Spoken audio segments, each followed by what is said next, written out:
अगर आप भी लेना चाहते हैं देश दुनिया की तमाम जानकारी तो आज ही सब्सक्राइब करें हमारे चैनल को। साथ ही नीचे दिए बेल आइकन को जरूर दबाएं ताकि हर अपडेट आप तक पहुंच सके। नमस्कार, बाबा साक्षी न्यूज नेटवर्क के खास कार्यक्रम चुनावी चोखा में आप सभी का स्वागत है। बीजेपी ने बिहार में अपने उम्मीदवारों और सीटों पर गहन मंथन किया है। 3.5 घंटे से ज्यादा समय तक चली है बीजेपी केंद्रीय चुनाव समिति की बैठक। इस बैठक में पार्टी ने अपने संभावित उम्मीदवारों के नामों पर तो चर्चा की ही, इसके अलावा उन सीटों पर भी चर्चा हुई है जो कि गठबंधन के तहत चुनाव लड़ने के लिए बीजेपी को मिलने वाली हैं। बीजेपी ने उम्मीदवारों के नामों पर एक इंटरनल सर्वे भी कराया था। उस सर्वे की रिपोर्ट भी इस चुनाव समिति की बैठक में रखी गई। एक एक नाम पर गहन मंथन हुआ है क्योंकि बीजेपी बहुत फूंक फूंक कर कदम बढ़ा रही है। पिछली बार के जो नतीजे हैं बीजेपी उससे चौकन्नी है। बिहार में जो पिछला विधानसभा चुनाव था बीजेपी ने बहुत आत्मविश्वास के साथ चुनाव लड़ा था, लेकिन परिणाम अपेक्षा अनुरूप नहीं रहे थे, बल्कि परिणाम बहुत खराब रहे थे। इसलिए बीजेपी इस बार एक एक सीट पर गहन मंथन कर रही है। आज की इस बैठक में प्रधानमंत्री नरेंद्र मोदी, बीजेपी अध्यक्ष जेपी नड्डा, गृह मंत्री अमित शाह, रक्षा मंत्री राजनाथ सिंह और मध्य प्रदेश के मुख्यमंत्री शिवराज सिंह चौहान समेत केंद्रीय चुनाव समिति के सभी सदस्य मौजूद थे। बैठक में बिहार के उप मुख्यमंत्री सुशील कुमार मोदी, बिहार बीजेपी अध्यक्ष संजय जायसवाल भी मौजूद रहे। और इस बैठक से हमें जो सूत्रों के हवाले से खबर मिली है, खबर यह है कि बीजेपी ने उन सीटों पर जिन पर तय है कि ये चुनाव लड़ने के लिए बीजेपी को मिलने वाली हैं, और उन सीटों पर नामों को लेकर जब कोई विवाद नहीं है, क्योंकि प्रदेश चुनाव समिति ने केंद्रीय चुनाव समिति को एक ही नाम भेजा है, तो उन सीटों पर बीजेपी ने नाम तय कर दिए हैं उम्मीदवारों के। हालांकि इन नामों की घोषणा तभी होगी जब सीटों को लेकर औपचारिक ऐलान होगा। माना जा रहा है कि सोमवार को बीजेपी जेडीयू की एक साझा प्रेस वार्ता हो सकती है जिसमें सीटों को लेकर घोषणा की जाएगी कि कौन सी पार्टी कितनी सीटों पर चुनाव लड़ने वाली है और कौन कौन सी सीटें हैं जो कि जेडीयू के खाते में गई हैं, जो कि बीजेपी के खाते में गई हैं। उसके बाद बीजेपी अपने उम्मीदवारों का नामों का ऐलान कर देगी, जिसमें कि हमने आपको बताया कि बीजेपी ने अधिकांश जिन पर कोई विवाद नहीं है उन नामों को मंजूरी दे दी है। इसके अलावा सूत्रों के हवाले से एक और खबर है। खबर यह है कि बीजेपी ने अपने जो निवर्तमान विधायक हैं उनमें से कई के टिकट काटने का भी फैसला कर लिया है, क्योंकि उनके साथ जो जनता की नाराजगी जुड़ी हुई है बीजेपी उससे छुटकारा पाना चाहती है। बीजेपी नहीं चाहती कि पार्टी की चुनावी संभावनाओं पर उस नकारात्मकता का कोई प्रभाव पड़े। इसके लिए युवा चेहरे, नए चेहरे लाए जाने का एक प्लान बनाया गया है, जिसके तहत और सारी कार्य योजना यही है कि किस तरीके से वो सीट बीजेपी जीत सके। तो देखना होगा कि किसके टिकट कटते हैं। हालांकि अटकलें भी काफी चलती है चुनाव के समय में, इसलिए जब तक सूची आ नहीं जाती तब तक स्पष्ट तौर पर कुछ कहा नहीं जा सकता। इसके अलावा बीजेपी अब जेडीयू से नए सिरे से वार्ता करेगी सीटों को लेकर, क्योंकि एलजेपी एनडीए से बाहर हो गई है। बिहार में जो एलजेपी को सीटें बीजेपी देने वाली थी, अब तो माना जा रहा है कि दोनों पार्टियां जो बीजेपी और जेडीयू नए सिरे से वार्ता करेंगी कि कौन कितनी सीटों पर लड़ेगा, कौन कौन सी सीटों पर लड़ेगा। इसके बाद साझा प्रेस वार्ता होगी और जल्द ही ये साझा प्रेस वार्ता होने जा रही है। एलजेपी की अगर बात करें तो एलजेपी ने एक अप्रत्याशित कदम उठाया है और बहुत बड़ा रिस्क लिया है एनडीए से बाहर जाकर। अब एलजेपी ने कहा है कि वो सभी सीटों पर चुनाव लड़ेगी। हो सकता है कि चाहे उपेंद्र कुशवाहा की पार्टी हो, चाहे वीआईपी हो, चाहे अन्य जो क्षेत्रीय दल हैं उनके साथ कोई गठबंधन बना ले एलजेपी और उसके तहत चुनाव लड़े। लेकिन देखना होगा कि चिराग पासवान किस दिशा में आगे बढ़ते हैं। लेकिन एनडीए उन्होंने बिहार में छोड़ दिया है, वो अपना अलग चुनाव लड़ने जा रहे हैं। हालांकि उन्होंने कहा है कि उनकी जो भी विधायक जीत कर आएंगे वो प्रधानमंत्री नरेंद्र मोदी के हाथ मजबूत करेंगे। चिराग पासवान ने यह भी कहा है कि अगर बिहार में जो चुनाव परिणाम के बाद ऐसी स्थिति बनती है कि बीजेपी को सरकार बनाने का अवसर मिले तो मणिपुर फॉर्मूले पर एलजेपी बीजेपी का सहयोग करेगी, मदद करेगी। ये मणिपुर फॉर्मूला क्या है ये भी आपको इस कार्यक्रम में आज बताएंगे। साथ ही चिराग पासवान ने और क्या क्या कहा है वो भी बताएंगे। इसके अलावा बात करेंगे वीआईपी पार्टी के मुकेश कुमार साहनी की भी, कि उनकी अब क्या योजनाएं हैं और कैसे तेजस्वी यादव पे उन्होंने जोरदार हमला बोला है। इन सब चीजों पर बात करेंगे, विस्तृत तरीके से बातचीत करेंगे। आइए शुरुआत करते हैं हमारे इस कार्यक्रम की चिराग पासवान के साथ।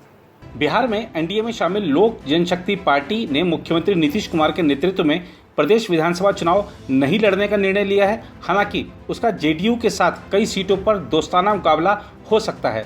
लोक जनशक्ति पार्टी के राष्ट्रीय अध्यक्ष चिराग पासवान के नई दिल्ली स्थित आवास पर रविवार को पार्टी के केंद्रीय संसदीय बोर्ड की बैठक हुई।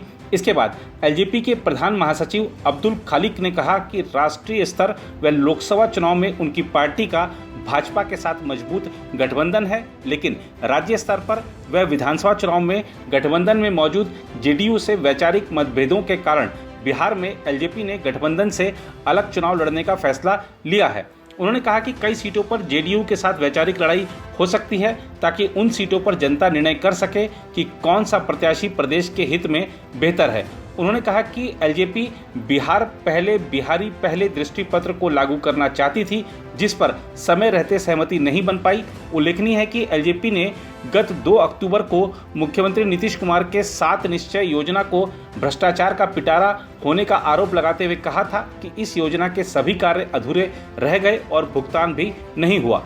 एलजेपी सूत्रों ने कहा कि उनकी पार्टी बिहार पहले बिहारी पहले दृष्टिपत्र को लागू करने की मांग कर रही थी, जिस पर नीतीश की पार्टी जनता दल यूनाइटेड राजी नहीं है। 1 साल से बिहार पहले बिहारी पहले के माध्यम से उठाए गए मुद्दों पर एलजेपी पीछे हटने को तैयार नहीं है। एलजेपी ने कहा था कि बिहार पहले बिहारी पहले दृष्टिपत्र को अगली सरकार लागू करेगी। खालिक ने कहा कि एलजेपी और भाजपा में कोई कटुता नहीं है। लोकसभा में हमारा भाजपा के साथ एक मजबूत गठबंधन है। बिहार में भी हम चाहते थे कि वैसे ही चुनाव लड़ें। उन्होंने कहा कि चुनाव परिणामों के उपरांत लोक जनशक्ति पार्टी के तमाम जीते हुए विधायक प्रधानमंत्री नरेंद्र मोदी जी के विकास मार्ग के साथ रहकर भाजपा एलजेपी सरकार बनाएंगे। खालिक ने कहा कि लोजपा का मानना है कि केंद्र की तर्ज पर बिहार में भी भाजपा के नेतृत्व में सरकार बने। एलजेपी का हर विधायक भाजपा के नेतृत्व में बिहार को प्रथम बनाने का काम करेगा। एलजेपी सूत्रों ने कहा कि उनकी पार्टी और भाजपा में कोई कटुता नहीं है और मणिपुर के फार्मूले पर बिहार एनडीए अग्रसर है। सूत्रों ने कहा कि बिहार विधानसभा चुनाव बाद एलजेपी के सभी विधायक मणिपुर की तर्ज पर भाजपा सरकार बनने पर उसका समर्थन करेंगे। एलजेपी सूत्रों ने कहा कि उनकी पार्टी वर्तमान में एनडीए का हिस्सा है और आगे भी रहेगी और बिहार विधानसभा चुनाव के बाद उनकी पार्टी के सभी विधायक प्रधानमंत्री नरेंद्र मोदी का हाथ और मजबूत करेंगे। एलजेपी सूत्रों ने कहा कि इससे पूर्व में भी कई बार देखा गया है कि जो पार्टियां केंद्र में गठबंधन का हिस्सा होती हैं, वे विभिन्न राज्यों में एक दूसरे के खिलाफ चुनाव लड़ती हैं। भारतीय जनता पार्टी ने जहां दिल्ली विधानसभा का चुनाव एलजेपी के साथ लड़ा, वहीं झारखंड और मणिपुर में दोनों दलों में कोई गठबंधन नहीं था। मणिपुर में चुनाव परिणामों के पश्चात बीजेपी और एलजेपी ने मिलकर सरकार बनाई। एलजेपी की केंद्रीय संसदीय बोर्ड की बैठक में सभी सदस्य मौजूद थे। पार्टी सांसद पशुपति पारस व महबूब अली कैसर तबीयत ठीक नहीं होने के कारण वीडियो कॉन्फ्रेंस के जरिए बैठक से जुड़े थे। एलजेपी के प्रवक्ता अशरफ अंसारी ने बताया कि उनकी पार्टी बिहार विधानसभा की 243 सीटों में से 143 पर अपने उम्मीदवार उतारेगी। उधर बिहार के विपक्षी महागठबंधन से नाता तोड़ चुकी विकासशील इंसान पार्टी यानी वीआईपी के राष्ट्रीय अध्यक्ष मुकेश साहनी ने रविवार को कहा कि उनकी पार्टी ने प्रदेश विधानसभा की सभी 243 सीटों पर चुनाव लड़ने का निर्णय लिया है और पार्टी के प्रथम सूची की घोषणा 5 अक्टूबर को जारी की जाएगी। विपक्षी गठबंधन में सीटों के बंटवारे से नाराज होकर इस गठबंधन से शनिवार को नाता तोड़ चुके साहनी ने आज भी महागठबंधन का नेतृत्व कर रहे आरजेडी के नेता तेजस्वी प्रसाद यादव पर प्रहार जारी रखते हुए कहा कि वे भविष्य में कभी तेजस्वी के साथ मिलकर राजनीति नहीं करेंगे। तेज प्रताप के साथ सोच सकता हूं। उन्होंने कहा कि वे अपनी शर्तों पर चुनाव लड़ेंगे। अभी कुछ लोगों से बात चल रही है। फिलहाल हमने पार्टी के सभी पदाधिकारियों के साथ विमर्श के बाद सभी 243 सीटों पर चुनाव लड़ने का निर्णय लिया है। प्रथम सूची की घोषणा 5 अक्टूबर को जारी की जाएगी। पटना में पत्रकारों से बातचीत करते हुए साहनी ने बिहार विधानसभा में प्रतिपक्ष नेता तेजस्वी पर एक बार फिर अंधेरे में रखे जाने और पीठ में छुरा घोंपने का आरोप लगाया। उन्होंने कहा कि राष्ट्रीय जनता दल के राष्ट्रीय अध्यक्ष लालू प्रसाद यादव जी के विचारों से प्रभावित होकर हमने उनसे समझौता किया था और महागठबंधन में शामिल हुए थे, पर अब आरजेडी लालू प्रसाद यादव जी की पार्टी नहीं रह गई है। साहनी ने आरोप लगाया कि तेजस्वी ने उन्हें लोकसभा चुनाव में भी धोखा दिया था। दरभंगा लोकसभा सीट पर वार्ता हुई थी, लेकिन एक साजिश के तहत हमें खगड़िया लोकसभा सीट से चुनाव लड़ने पर मजबूर किया गया। बिहार विधानसभा के उपचुनाव में भी हमारे साथ छल किया गया। हर मामले में अपनी मनमर्जी करते रहे, हमेशा हमें नजरअंदाज किया गया। उन्होंने तेजस्वी पर प्रहार जारी रखते हुए आरोप लगाया कि जो व्यक्ति एक पार्टी और महागठबंधन को बरकरार नहीं रख सकता है, वह बिहार कैसे संभालेगा। साहनी ने कहा कि हमारे साथ 25 सीट और उप मुख्यमंत्री का वादा करके हमें अंधेरे में रखकर अंतिम समय में पीठ में छुरा घोंपने का काम किया। इसका बदला अति पिछड़ा समाज बिहार विधानसभा चुनाव में लेगा। उन्होंने तेजस्वी पर प्रहार जारी रखते हुए आरोप लगाया कि जो व्यक्ति अपने बड़े भाई तेज प्रताप का नहीं हुआ, वह व्यक्ति बिहार के युवाओं का कैसे हो सकता है। साहनी ने आरोप लगाया कि बिहार के तमाम उभरते हुए युवा नेता को तेजस्वी देखना नहीं चाहते हैं, क्योंकि तेज तर्रार युवा नेता से तेजस्वी को एलर्जी और डर है। लोकसभा चुनाव में माकपा को महागठबंधन में शामिल नहीं किया गया क्योंकि कन्हैया को टिकट देना पड़ता और कन्हैया अगर जीत जाते तो तेजस्वी के लिए खतरा बनते। इस बीच बिहार विधानसभा चुनाव के लिए पटना जिला प्रशासन ने 47 खुले मैदानों और 19 सभागारों की पहचान की है, जहां राजनीतिक दल अपनी जनसभाएं कर सकते हैं। पटना के जिलाधिकारी कुमार रवि ने बताया कि जिला प्रशासन ने जिले में अब तक 47 मैदान और 19 हॉल चिन्हित किए हैं, जहां चुनाव प्रचार के लिए सभाएं या रैलियां आयोजित की जा सकती हैं। हालांकि उन्होंने यह भी स्पष्ट किया कि 14 अक्टूबर तक आयोजित की जा सकने वाली ऐसी रैलियों में प्रतिभागियों की संख्या 100 से अधिक नहीं हो सकती।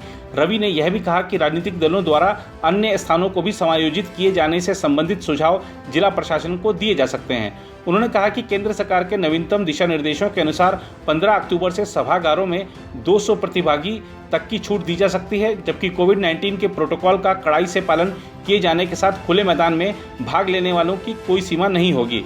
बिहार विधानसभा की 243 सीटों के लिए 3 चरणों में 28 अक्टूबर, 3 नवंबर और 7 नवंबर को मतदान होना है। वोटों की गिनती 10 नवंबर को होगी। पहले चरण के लिए नामांकन वापस लेने की अंतिम तिथि 12 अक्टूबर है, जिसके बाद चुनाव प्रचार शुरू होगा। पटना के ऐतिहासिक गांधी मैदान में सार्वजनिक सभाओं के लिए अनुमति के सवाल पर रवि ने इनकार करते हुए कहा कि इस मैदान का इस्तेमाल चुनावी कार्य में इस्तेमाल किए जाने वाले वाहनों को रखने में किया जाएगा। इस बीच एक ब्रेकिंग न्यूज आ रही है। ब्रेकिंग न्यूज यह है कि बिहार में आरजेडी के एक पूर्व नेता की हत्या मामले में तेज प्रताप यादव और तेजस्वी यादव पर केस दर्ज कर लिया गया है और इसके अलावा तेजस्वी और तेज प्रताप यादव के अलावा 5 लोगों पर और केस दर्ज हुआ है। देखना होगा कि इस चुनावी माहौल में इन केसों का किसको फायदा होता है।